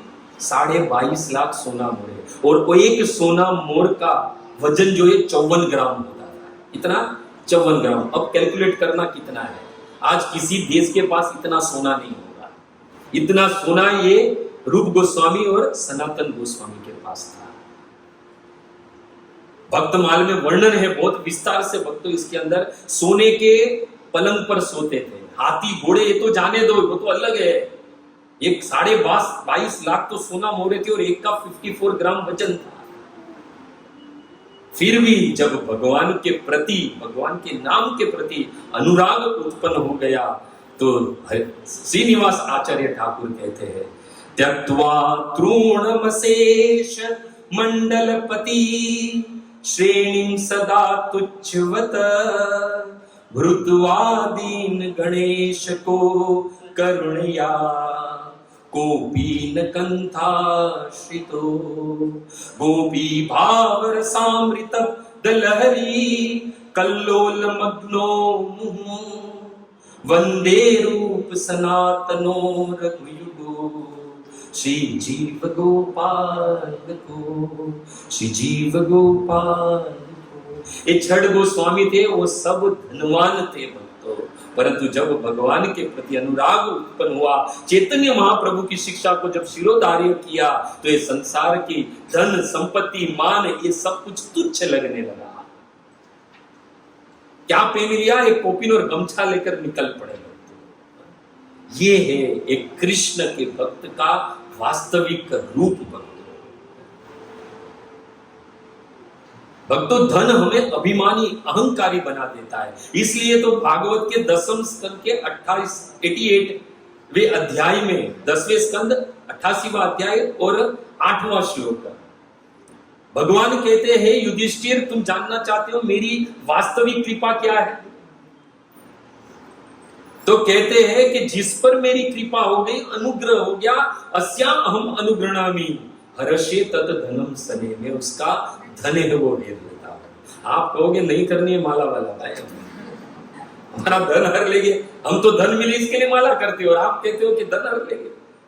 पर ये वास्तविक कृपा है। तत् अधनम, भगवान कहते वो निर्धन हो जाता है, तज्जन्ति स्वजन, उसके स्वजन है वो उसे त्याग देते हैं। क्योंकि जितने भी हमारे साथ संबंध जुड़े ना, धन से जुड़े हुए हैं। जल्दी समझ लो तो ज्यादा अच्छा है। बाकी तो जीवन जो है वो हमें अनुभव देते ही रहता है, परंतु अनुभव से हम कितना सीखते हैं वो जरूरी है। कहते हैं कि जिस पर मेरी कृपा होती है युधिष्ठिर, सबसे पहले मैं उसका धन हर लेता हूं। क्योंकि जीव के पास जब तक धन है, जीव दीन नहीं बनेगा, उसके जीवन में दीनता प्रकट नहीं होगी, वो जीव मेरा नहीं हो सकता है। जीव मेरी सेवा नहीं करेगा, मेरी भजन भक्ति नहीं करेगा, मेरा नाम नहीं लेगा, जब तक धन है तब तक। और धन से ही जितने भी बाकी, न धनम न जन्म न सुंदरी कविता माम जगदीश काम, ये सब कुछ धन से ही होता है। और अंत में क्या कहते हैं, ऐसी भजन भक्ति करो जो स्वार्थ रही हो, अहित्युकित हुई, जिसके पीछे कोई हेतु ना हो, कोई स्वार्थ ना हो। ये नाम जब करो उसमें एक ही स्वार्थ होना चाहिए, पर स्वार्थ किसको, हमारी प्रसन्नता के लिए नहीं, कृष्ण की प्रसन्नता के लिए होना चाहिए। ये नाम ले रहे उसमें मेरे ठाकुर प्रसन्न हो, इसके लिए मैं नाम ले रहा हूं। ये जगत के प्रसन्नता के लिए नाम नहीं ले रहा हूं, मैं ठाकुर की प्रसन्नता के लिए नाम कर रहा हूं, ये संकीर्तन कर रहा हूं, ये कथा कर रहा हूं, या कथा श्रवण कर रहा हूं। इसलिए तो भक्ति विनोद ठाकुर कहते, मेरे पास जो कुछ भी है मानस देगे जो कछु मोरे, अर्पिलु तुया पदे नंद किशोरे। ये मान सम्मान धन संपत्ति ये सब कुछ है ना, कृष्ण के चरणों में दे दो एक बार। यहां तक कि अपना मन भी, अमरीश महाराज कहते ना, सवे मने कृष्ण पदार बिंदयो। ये सारी जो इंद्रियां है, ये इंद्रियों के द्वारा ही हम पाप करते हैं, और ये इंद्रियों का स्वामी है मन, और मन कृष्ण के चरण में देने से अपने आप सारी इंद्रियां जो है वो कृष्ण की शरणागत हो जाती है। अमरीश महाराज बताते हैं, सबे मने कृष्ण पदार विंदयो वाचांसी वैकुंठ गुणानुवर्णने करो हरेर मंदिर मार्जनादेशु श्रुतिम चकार अच्युत सत्कथा उदय मुकुंद लिंगमालयम दर्शन दसो तद भृत्य गात्र स्पर्शे संगमम घ्राणम च तद पाद सरोज सवरभे श्रीमते तुलसी रसनाम तद अर्पितम पादो हरे क्षेत्र पादानुसर्पणे शिरो ऋषिकेशाय पाद अभिवंदन कामम च दास्य न तु काम कामया यथोत्तम श्लोक जनाश्रय रति। जब मन लग जाएगा ना तो ये जीवा कृष्ण का नाम लेने लगेगी, ये आंख कृष्ण के दर्शन करने लगेगी, ये कान कृष्ण की कथा सुनने लगेगी, ये पैर जो है कृष्ण के मंदिर कृष्ण के धाम की ओर चलने लगेंगे, ये जीवा जो है वो भौतिक वस्तुओं नहीं, भौतिक स्वाद नहीं, वो कृष्ण का प्रसाद ही जो है उसको चखना चाहेगी। ये नाक जो है वो बाद में कृष्ण के चरण में रहे हुए तुलसी चंदन का ही सुगंध जो है वो ग्रहण करने लगेगी। और बाद में संग भी किसका होगा? संग होगा भक्तों का। जीवन में दीनता तब आएगी जब भक्तों का संग करोगे। ये शास्त्र में हम क्या करते हैं, भागवत हो, रामायण हो, चैतन्य चरित्रामृत, हम क्या करते हैं? भक्तों का संग करते हैं, भक्तों की लीला सुनते हैं, उनका संग करते हैं। इसलिए वित्रासुर पहले क्या मांगते हैं भगवान से? अहम हरे तव पादेक मूलम दासानुदास भवितास्मि भूय मन स्मरे तसुकेत गुणा गुणित वाक कर्म करो तू काया। एक कृष्ण में आपसे क्या मांग रहा हूं? साक्षात कृष्ण खड़े हैं, हम होते तो लंबी लिस्ट लेकर खड़े रह जाते हैं। पर यहां पर वित्रासुर कहते हैं कि हे प्रभु, यदि आप मुझे कुछ देना ही चाहते हैं तो मुझे आपके दासों का दास बना दीजिए, क्योंकि आपके दास का एक गुण है जो सदा उसकी जीवा जो है वो आपके नामों में लगी रहती है, जिसके कान है आपके यश को सुनने में लगे रहते हैं, जिसका मन सदैव आपके नाम का, आपकी लीला का स्मरण करता है। इसलिए ऐसे भक्त के साथ मेरा संग करो, ये मांगना चाहिए। आज हम सब लोग यहाँ पर बैठे, ये क्या है? साधु संग, भक्तों का संग है। और भक्तों के संग में जितनी भजन भक्ति होती है उतनी अकेले नहीं होती है। जीवन में दीनता जब आएगी तब भक्तों का संग करोगे, भक्ति के आचरण देखोगे हम, तब हमारे जीवन में जो है वो दीनता आएगी। ये वास्तविक ये फंसे हुए किसके लिए पता है? अहंकार में, क्योंकि हम लोग है वो मैं और मेरे में फंसे हैं, अहम और मम में फंसे हैं, और यही मैं और मेरा कृष्ण को देना है। मैं क्या है? मैं यानी मेरा शरीर, और मेरा यानी ये शरीर से जुड़े हुए सब कुछ वस्तु, धन संपत्ति, पति पत्नी, सब कुछ, ये घर मकान सब कुछ, वो सब मेरा है। इसलिए भक्ति विनोद ठाकुर कहते हैं, हमार सर्वस्व देगे अनुचर भाई बंधु दारा सुत द्रव्य द्वार घर से सब हैल तब आमी हेनु दास।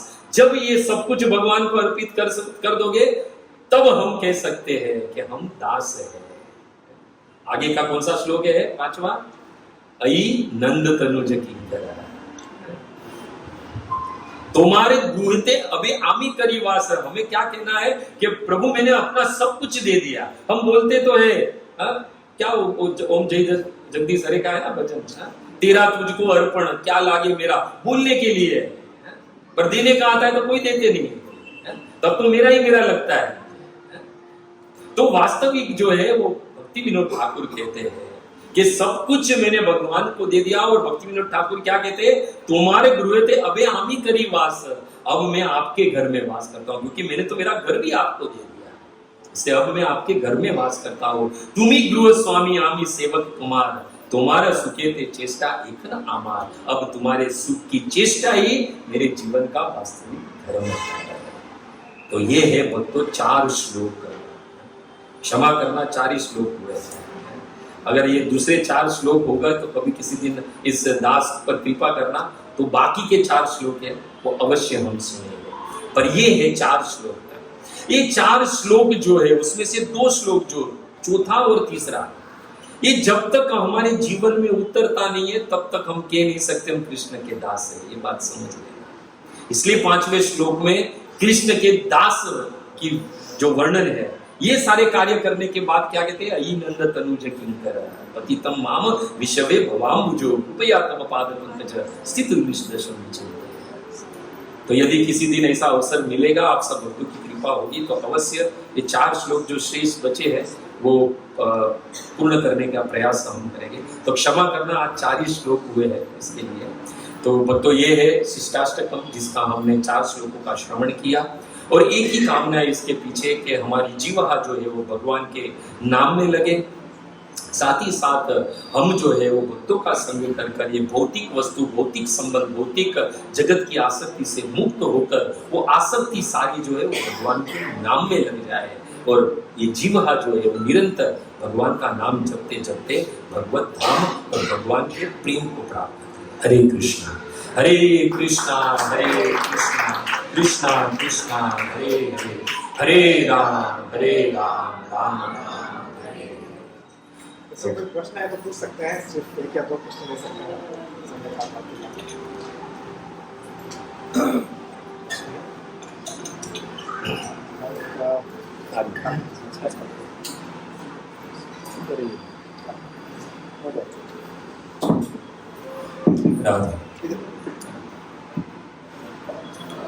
धन्यवाद प्रभु जी, कथा काफ़ी सुंदर कथा की। प्रभु जी, एक कन्फ्यूजन माइंड में ये आ गया कि जैसे धन, भक्ति के लिए धन नहीं होना ये गुण आवश्यक हो जाता है, पर मैंने एक कथा में ये भी सुना कि सुखस्य मूलम धर्म, धर्मस्य मूलम अर्थ। सुख के लिए धर्म करना चाहिए और धर्म के लिए अर्थ का होना बहुत जरूरी है। तो इसका जो कनेक्शन है वो थोड़ा लाइट का। देखो, पहले तो ये आपने जैसे सुना सुख के लिए धर्म है, हमने सुख की व्याख्या तो सुन ली क्या है, यानी दुख के लिए ही दूसरे शब्द में कहूँ तो धन है। यानी हमने सुख का तो सुन लिया आज लेक्चर में कि सुख किसे है, दुखी है एक्चुअली वो तो, है ना। दूसरा धर्म है, धर्म अर्थ काम और मोक्ष, ये 4 वस्तु है, उसमें अर्थ भी जरूरी है, ऐसा नहीं है नहीं तो वो 4 पुरुषार्थ में क्यों आता। अर्थ है, धन जरूरी है, परंतु धन के प्रति आसक्ति नहीं होनी चाहिए। आप समझे ना, बड़ी से बड़ी विपदा आ जाए जीवन में फिर भी चेहरे पर मुस्कुराहट हो, वही कृष्ण का भक्त है। यहाँ तो कुछ धन में हानि हो जाएगी तो माला की संख्या नीचे गिर जाएगी। इसलिए कहने का मतलब धन में आसक्ति नहीं चाहिए माना, क्योंकि धर्म के बाद ही धर्म अर्थ तुरंत ही अर्थ है।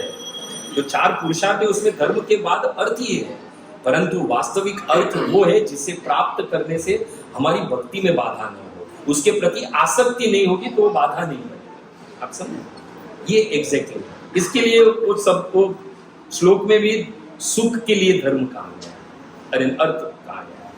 हम तो यहाँ पर तो उससे परे आनंद की बात कर रहे हैं, क्योंकि चैतन्य महाप्रभु ने तो हमें कृष्ण का रस प्राप्त करने के लिए जो आनंद देने वाला है, जो सुख दुख से परे है, उस विषय पर बोलेंगे। तो ये डिफरेंस है, समझ। और किसी का कोई प्रश्न? हाँ बोलो।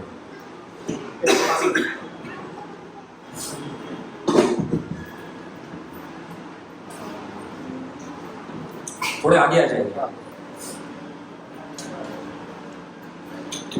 हरे कृष्ण प्रभु।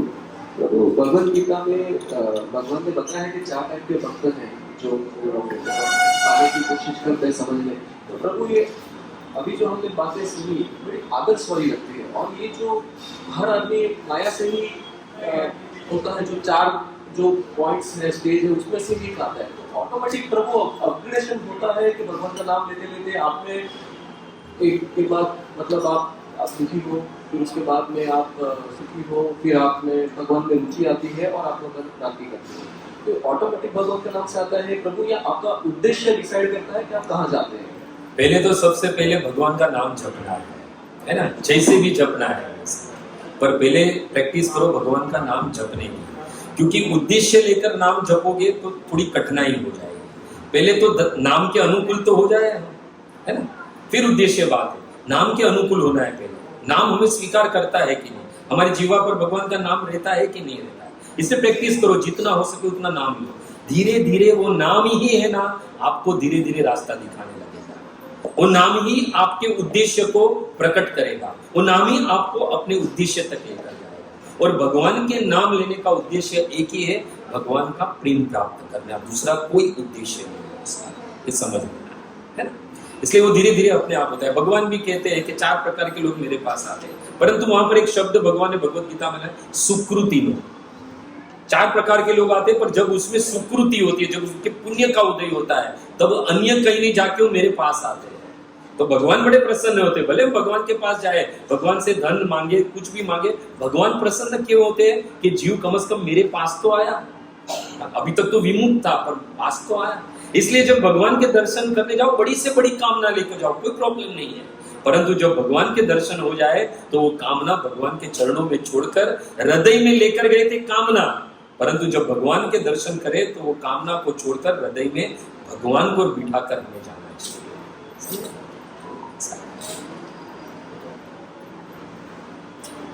एक किसी का प्रश्न? क्षमा करना, थोड़ा देर हो गया।